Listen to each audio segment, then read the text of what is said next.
¿Sientes alguna responsabilidad en tus manos al realizar este tipo de películas? No, yo creo que la responsabilidad del artista es hacer, y el juicio y toda la reacción posterior creo que no depende de ti. Yo creo que el proceso como de aceptación que implique, por ejemplo, un proceso formativo, no tiene por qué ser responsabilidad del artista, del creador, ¿no? Yo creo que lo que tiene que hacer es asumir el arte con responsabilidad y con claridad con respecto a las ideas y a lo que uno quiere transmitir, pero mi responsabilidad es la honestidad, yo creo, ¿no? ¿Cómo es que se confecciona el guión? Porque básicamente nos explicaste en la conferencia que el actor improvisa cuando va a actuar en la película. ¿Cómo ustedes confeccionan tanto el guión como el actor en la preparación de la filmación? Bueno, son dos cosas muy diferentes. Los cortometrajes que vimos ahora tenían un guión, los actores sabían que iban a representar. No es quizá un guión tradicional, está muy basado en imágenes fijas, plásticas, que se van a hacer, pero ellos sí saben que van a representar. Donde no saben que van a representar, pero que sí existe un guión, es en Adán y Eva. Adán y Eva es un largometraje que está... Una de las premisas era que los actores no conocían el guión y van conociendo cada uno de los pasos que van a representar. Es una manera de abordarlo. El guión existe, la línea dramática de lo que se quiere contar existe, pero no existe un detalle específico de cada una de los diálogos que se van a decir. Muchos de los diálogos no están determinados, sino hay una línea, una guía sobre la que los actores van a trabajar. ¿Cuál es el propósito de la desnudez en tus películas? ¿Es algún símbolo que tú utilizas? No, más que simplemente lo que a mí se me ocurre como para hacer, o lo que a mí se me ocurre como temas para filmar, casi siempre va ligado a la exposición del cuerpo. Yo hasta casi siempre he filmado desnudos. A mí el cuerpo desnudo me gusta, me interesa mucho y me gusta como las aproximaciones que se pueden hacer a partir de eso. Y la abstracción que puede llegar a dar el ver un cuerpo desnudo, que lo puedes descontextualizar de época, de tiempo, de todo esto. Creo que es una función, por un lado, plástica, y por otro lado, que los temas en particular no les estorba el que de repente la gente esté desnuda o necesariamente lo requieren, ¿no? Entonces, ¿cómo compararías el trabajo que tú haces al trabajo extranjero, ejemplo, el estadounidense? No sé si entiendo mucho la pregunta. ¿Cómo lo comparo? Yo trato de filmar desde mi perspectiva, desde mi visión del mundo, ¿no? O sea, yo creo que uno tiene que, entre más honesto seas con lo que estás haciendo, o más sincero seas con lo que estás haciendo, vas sacando cosas de tu forma de ser. ¿Cuál es la diferencia?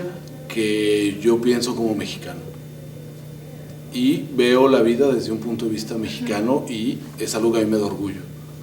Y el cine en México está basado en unas perspectivas muy diferentes a la perspectiva industrial y mayor de un cine como el norteamericano.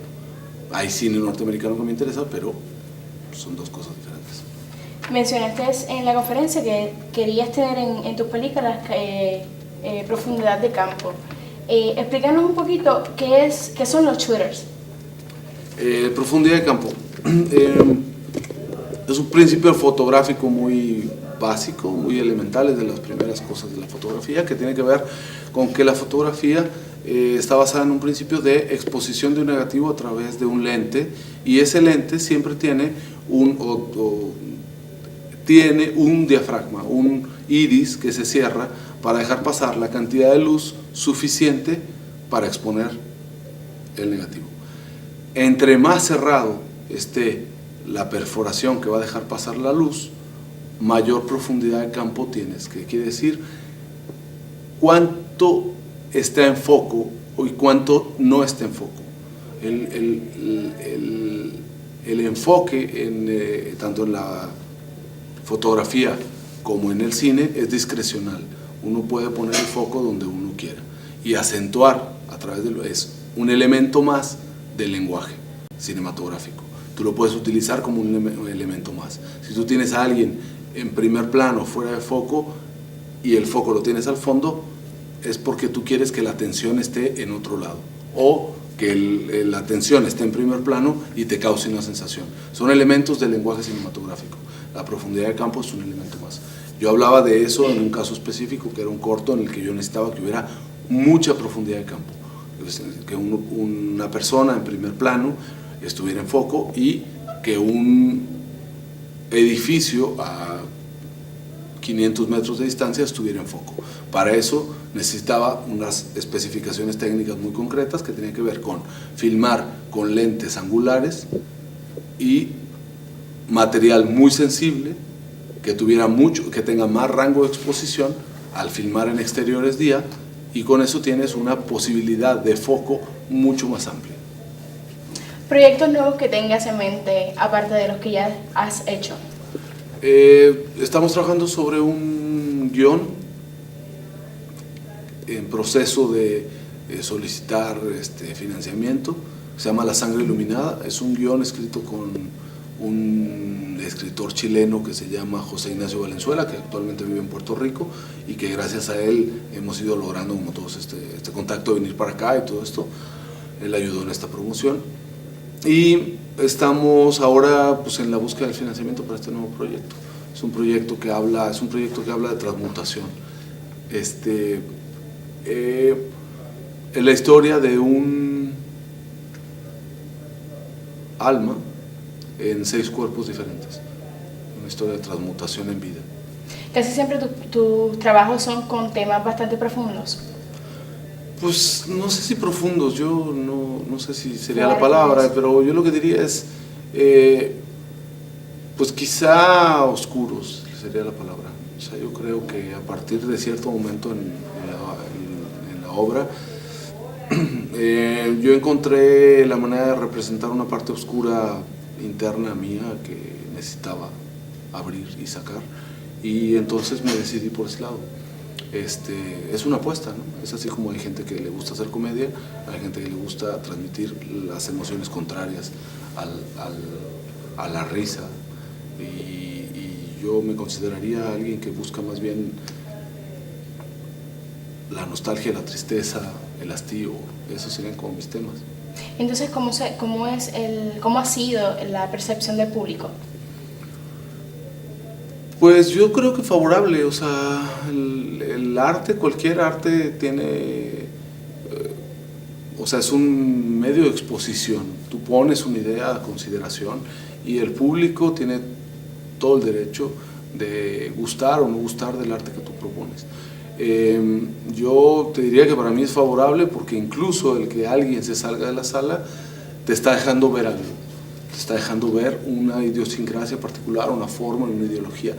Hay gente, yo tengo normalmente a partir de Vocación de Martirio, tengo un público que se sale de la sala siempre.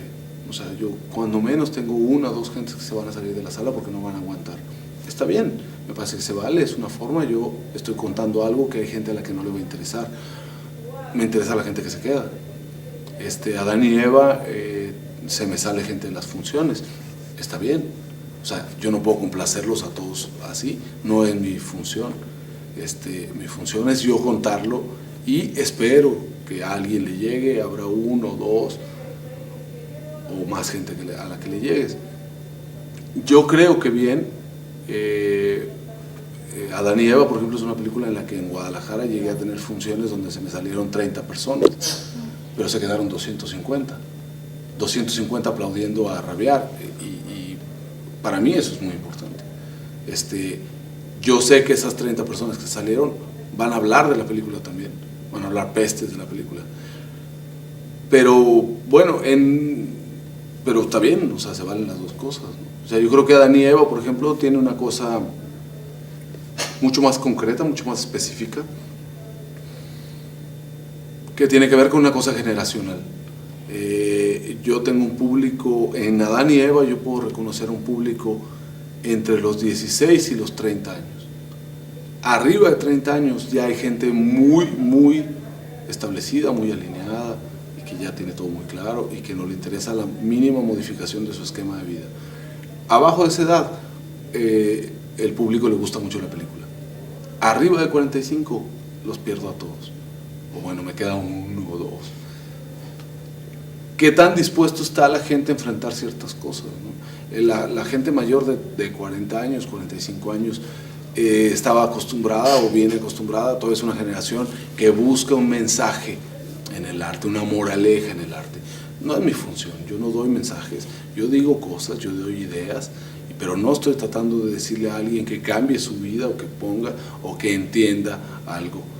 No es el tipo de cine que yo hago, no creo que sea la responsabilidad del artista asumir esas cosas.